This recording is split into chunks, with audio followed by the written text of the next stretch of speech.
So we just made a story together.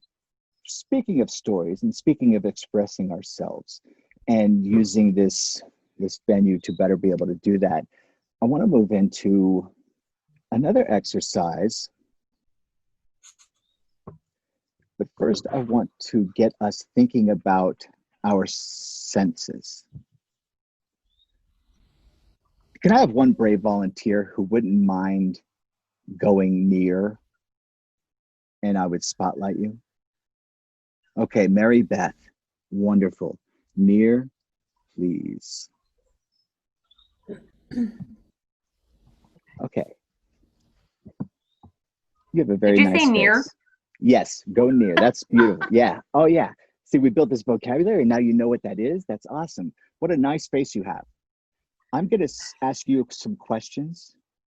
And I want to say, first of all, you do not have to answer any of them. The rest of us, we're going to be watching your eyes. Okay? Everybody, we have a clear directive. We are watching her eyes.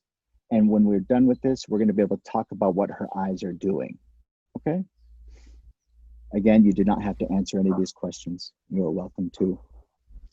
What is your favorite color? Blue. Okay. What's 4 plus 7? 11.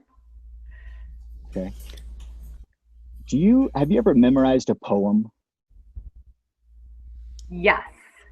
Could you say it? At the beginning of it, just the first line. Part of it. Yeah, just the first line, or whatever. I'm trying to think of it. Someone ate the baby. It's rather sad to say. Someone ate the baby, so he won't be out to play. Nice. Very nice. Cool. Just a little reminder. Just another reminder, you don't have to answer any of these questions. Do you You telling me to shut up? No, because I might ask something coming up that's different. I'm doing something, and I want you to know that you don't have to answer. Are you have you ever lost somebody close to you? Yeah. Yeah. Have you ever run a race? Yes. Cool. And what kind of shoes do you like to wear when you go for a walk?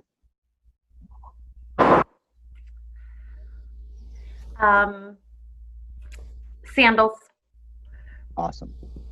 Okay, thank you. So let's all just talk briefly about some of the stuff we saw with her eyes. If anybody has anything that they noticed, just something. I noticed her eyes, she looks up if she's got to like think about it a little bit. If she didn't have a real quick answer and she took some time to think. I was just gonna say her eyebrows went up a lot. I noticed when you asked if she had lost anyone that her eyes went down and she looked down, looked sad. Yeah. There's a man named Laban, and he's done a lot of things for actors. He's done a lot of things for psychologists. A lot of different things. One of the things that he talks about is, Laban. Thank you. It's in the chat. TJ's threw in there. Laban. He has this theory that we have what's called effort cubes, where we have 4 in the front and we have 4 in the back. And it's like our Rolodex of memories, of images, of smells, tastes, memories, all that stuff. Numbers, even, like we keep them in different places. And some stuff that's more readily available is up left right here, something that we might be burying or putting somewhere that we don't really want to be facing all the time, that isn't readily available, might be farther back. And Mary Beth was very brave. Thank you so much. But that is kind of what happened when I asked you that. There was a way that your eyes went to a back effort cube, and with a simple question, but there was something visceral in where you went there that affected us through a screen. it affected me. So we go to these places to find those images and stuff like that. And when we are looking for those words, when we want to write something or write a story together, when we're writing a story on our own, or when we're talking, we want to express ourselves and make something clearer, we're writing a story. But I think also in comprehension, if we are understanding descriptions better and we are more in touch with them ourselves, we are going to be better able to comprehend when somebody's giving you those gems in their writing. My tenets are based on the idea that to genuinely learn something, you have to see where you are in relation to the content. You have to see how it affects you.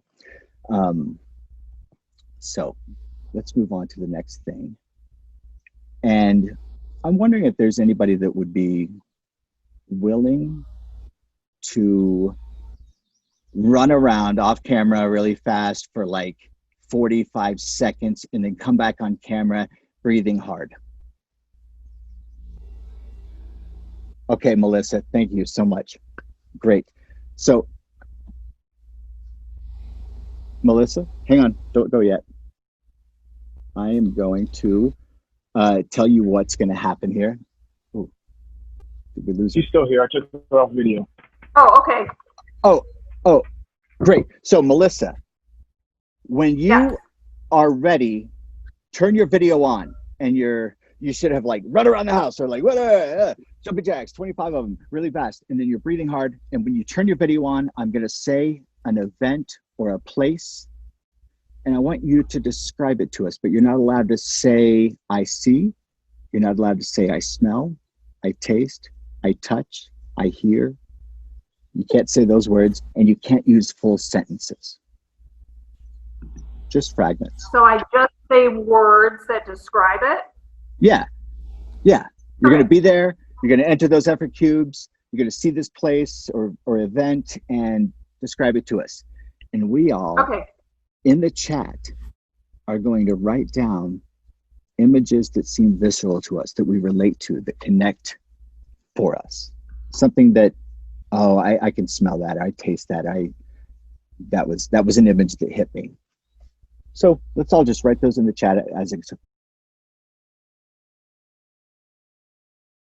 circus. The circus. Okay. Clowns, trapeze artists, elephants, tigers, benches. What about them? Yeah. Excitement, smelly, creepy, overstimulating, let's see, just don't know where to look. Lots of different loud sounds. I don't know what I'm supposed to be saying. Yeah, you're doing great. You're doing awesome. This is it. You're there. Okay. What else do you smell? What do you see? Anything?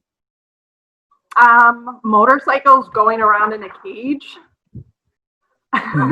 Yes. Clowns trying to fit into a car. Okay, awesome. I'll put you out of your misery now. That was awesome. Wow, that was so brave of you. Thank you. So if you look at that chat, it's some really cool, interesting allergies flaring up. This is great. There were so many wonderful things when you started to see it and smell it, and we have so many images. That's really great. These are called circus sprints, and it's really easy. And you can do it with any age, and you can make it simpler. It doesn't have to be as highfalutin as I was kind of making it, but it's a good way to use it as an acting exercise, but it's also a really good writing exercise. It's a good thing thinking about senses and thinking about descriptions and how to get into that part of reading and writing and expressing yourself. Yeah, that was called circus sprints. And the next one, I would do the beach. You know, they run around, they come back, and the beach. Sand, between my toes, salt water, wind, breeze, seagull poop.